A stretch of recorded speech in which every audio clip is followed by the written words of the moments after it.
I'm going to demo how to set up a cycling bike. Also go over some safety tips of what to do if you're in a class.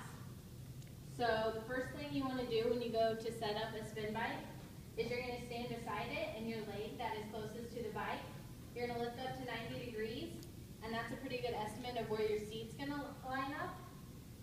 And so you go ahead, release your seat, drop it down, try it about where that hip was lining up, and that's going to be a good indication of where you need to start with that seat.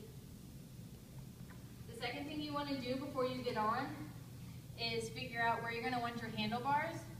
For the most part, people keep them up because it's more for lower back comfortability and your hips don't get as tight. But if you are used to road racing or you're used to being bent over on your normal bike, you can go ahead and drop it by moving it the same way you did with the seat. You just pull up and lower it down. But like I said, the majority of people will keep it up. The other thing you also need to think about is how far you're going to want your handlebars away from you. That's another thing. It's all based on preference, not necessarily what you need to have, a certain angle you need, but for the most part, people aren't going to change these things if they're just coming in for a cycling class and going.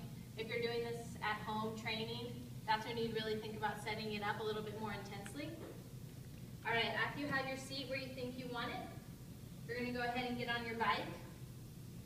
When you're putting your feet in the pedals, you don't want to just slam your feet into the cages because that's not necessarily where you want your feet. You want the ball of your foot to be right in the center of this pedal, and then you're going to pull up on the black straps to go ahead and strap it in. So it's very important that you do have your feet strapped into the pedal for when you get going at higher speeds and higher intensities.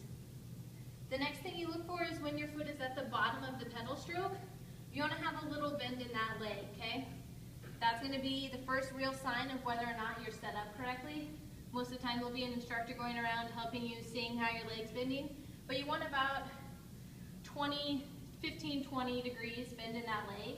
If it's too straight, you're going to be reaching and your hips are going to be rocking side to side on your seat, which isn't going to feel good as you're going through class if you're rocking on your seat.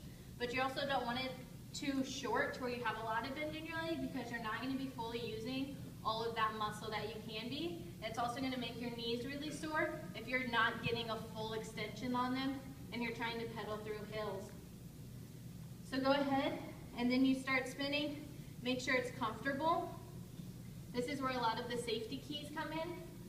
Safety keys for your knees and your ankles is if you're spinning and your toes are pointing towards the ground, you're stressing those tendons in your knees and in your ankles more than you need to be. So that's why you need to ride with a flat foot. The other thing is handlebars.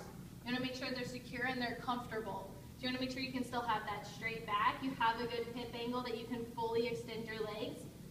But the whole point of the handlebars is to help you keep balance. So then when you stand up and you move your hands up to the top, it's just there for balance. You're not putting weight on it and you're staying light in your feet. The last thing is the only reason you would ever push down on that resistance or to stop pedaling completely is if your foot comes out of the pedal and your pedals are spinning around and it either gashes you in the calf or near Achilles. And they have had Achilles that have snapped because the pedal came back around and snapped their Achilles. So that's the only reason you would ever stop pedaling as fast as you can or push on that resistance.